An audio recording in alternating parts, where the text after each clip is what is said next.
ಮೊದಲ ಪಟ್ಟಿಯಲ್ಲಿ ಇಲ್ಲ ಕರ್ನಾಟಕ ಅಭ್ಯರ್ಥಿಗಳ ಹೆಸರು. ಮೊದಲ ಪಟ್ಟಿಯಲ್ಲಿ ಕರ್ನಾಟಕ ಅಭ್ಯರ್ಥಿಗಳ ಹೆಸರನ್ನ ನಿರೀಕ್ಷೆ ಮಾಡಲಾಗಿತ್ತು. 4 ರಿಂದ 5 ಜನರ ಹೆಸರನ್ನಾರು ಕೂಡ ಘೋಷಣೆ ಮಾಡಬಹುದು ಅನ್ನುವಂತಹ ಅಂದಾಜಿತ್ತು. ಅದೆಲ್ಲವೂ ಕೂಡ ತಲೆ ಕೆಳಗಾಗಿದೆ.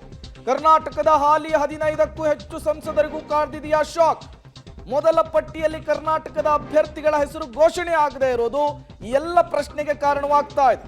ದಕ್ಷಿಣ ಭಾರತದ ಹೆಬ್ಬಾಗಿಲು ಬಿಜೆಪಿಗೆ ಅಂದ್ರೆ ಅದು ಕರ್ನಾಟಕ. ಕ್ಲಿಯರ್ ಇರುವಂತಹ ಕ್ಷೇತ್ರಗಳ ಹೆಸರನ್ನು ಕೂಡ ಹೈಕಮಾಂಡ್ ಘೋಷಿಸಿಲ್ಲ. ಹಾಗಾದ್ರೆ ಹೈಕಮಾಂಡ್ನ ನಡೆ ಏನು? ತೀವ್ರ ಕುತೂಹಲ ಕಾರಣವಾಗ್ತಾ ಇದೆ. ಕರ್ನಾಟಕದ ವಿಚಾರದಲ್ಲಿ ಬಿಜೆಪಿಯ ಹೈಕಮಾಂಡ್ ಯಾವ ರೀತಿಯ ಸ್ಟ್ರಾಟರ್ಜಿಗೆ ಮುಂದಾಗ್ತಾ ಇದೆ? ದೊಡ್ಡ ಮಟ್ಟದ ಸಸ್ಪೆನ್ಸ್ ಅನ್ನ ಕ್ರಿಯೇಟ್ ಮಾಡ್ತಾ ಇದೆ ಹೈಕಮಾಂಡ್ ನಡೆ.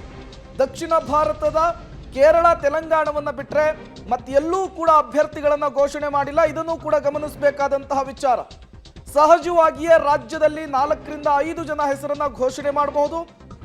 ಪೈಪೋಟಿ ಇಲ್ಲದೆ ಇರುವಂತಹ ಅಭ್ಯರ್ಥಿಗಳನ್ನ ಲಿಸ್ಟ್ ನಲ್ಲಿ ನಾವು ನಿರೀಕ್ಷೆ ಮಾಡಿದ್ವಿ. ಬಟ್ ಅದೆಲ್ಲವೂ ಕೂಡ ತಲೆ ಕೆಳಗಾಗಿರುವಂತದ್ದು.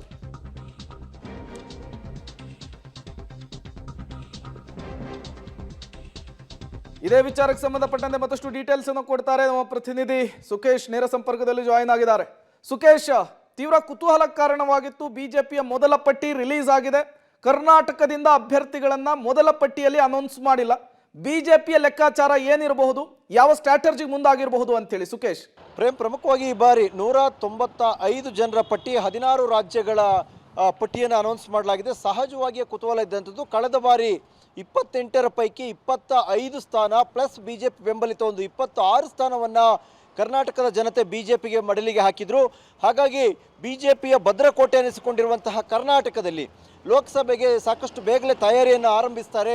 ಮೊದಲ ಪಟ್ಟಿಯಲ್ಲಿ ಕರ್ನಾಟಕದ ಕನಿಷ್ಠ ಒಂದು 8 ಹೆಸರುಗಳಾದರೂ ಇರ್ತವೆ ಅನ್ನುವಂಥ ನಿರೀಕ್ಷೆ ಇತ್ತು. ಆದರೆ 16 ರಾಜ್ಯಗಳ 195 ಅಭ್ಯರ್ಥಿಗಳ ಪಟ್ಟಿಯಲ್ಲಿ ಒಂದೇ ಒಂದು ಕನ್ನಡದ ಹೆಸರು ಅಥವಾ ಕರ್ನಾಟಕದ ಹೆಸರನ್ನ ಘೋಷಣೆ ಮಾಡಿಲ್ಲ ಅನ್ನುವಂಥದ್ದು ನಿಜಕ್ಕೂ ಒಂದು ರೀತಿಯ ಅಚ್ಚರಿಯ ಬೆಳವಣಿಗೆ ಕೂಡ ಹೌದು.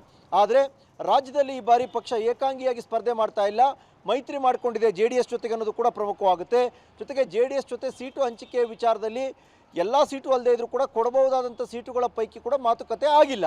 ಆ ಮಾತುಕತೆಗಳ ಪೈಕಿ ಆಗದ ಕಾರಣ ಸಹಜವಾಗಿಯೇ ಬಹುಶಃ ಮೈತ್ರಿ ಧರ್ಮದ ಪಾಲನೆಯ ಭಾಗವಾಗಿ ಏನಾದರೂ ಇವತ್ತು ಹೆಸರನ್ನು ಘೋಷಣೆ ಮಾಡಲಿಲ್ವಾ ಅನ್ನುವಂತಹ ಅನುಮಾನ ಮೂಡ್ತಾ ಇದೆ. ಬಹುತೇಕ ಆ ಸಾಧ್ಯತೆಗಳೇ ಹೆಚ್ಚಿರುತ್ತೆ. ಯಾಕಂದರೆ ಒಂದು ಪಕ್ಷದ ಜೊತೆ ಮೈತ್ರಿ ಮಾಡಿಕೊಂಡ ನಂತರದಲ್ಲಿ ಮೈತ್ರಿ ಮಾತುಕತೆ ಸಂಪೂರ್ಣ ಆಗದ ಕಾರಣ ತಮ್ಮ ಅಭ್ಯರ್ಥಿಗಳನ್ನು ಘೋಷಣೆ ಮಾಡಿದ್ದು ಯಾವುದಾದರೆ ಅದು ಇಡೀ ಮೈತ್ರಿಯ ಧರ್ಮವನ್ನು ಮುರಿದಂತಾಗುತ್ತೆ ಅನ್ನುವಂಥ ಕಾರಣಕ್ಕಾಗಿ ಬಹುತೇಕ ಮೊದಲ ಪಟ್ಟಿಯಲ್ಲಿ ಬಿಜೆಪಿಯಲ್ಲಿ ಕಾಂಗ್ರೆಸ್ ಕರ್ನಾಟಕದ ಹೆಸರು ಇಲ್ಲ ಅನ್ನುವಂಥದ್ದು. ಬಹುಶಃ 2ನೇ ಪಟ್ಟಿಯ ಸಂದರ್ಭದಲ್ಲಿ ಕನಿಷ್ಠ 15 ಹೆಸರಾದರೂ ಕರ್ನಾಟಕದಿಂದ ಇರುತ್ತೆ. ಅಷ್ಟರೊಳಗೆ ಮೈತ್ರಿ ಮಾತುಕತೆಯನ್ನು ಮುಗಿಸಿಕೊಳ್ಳುವಂಥ ಸಾಧ್ಯತೆ ಇದೆ ಕೇಂದ್ರ ಬಿಜೆಪಿ ನಾಯಕರುಗಳು ಕೂಡ. ಪ್ರೇಮ್.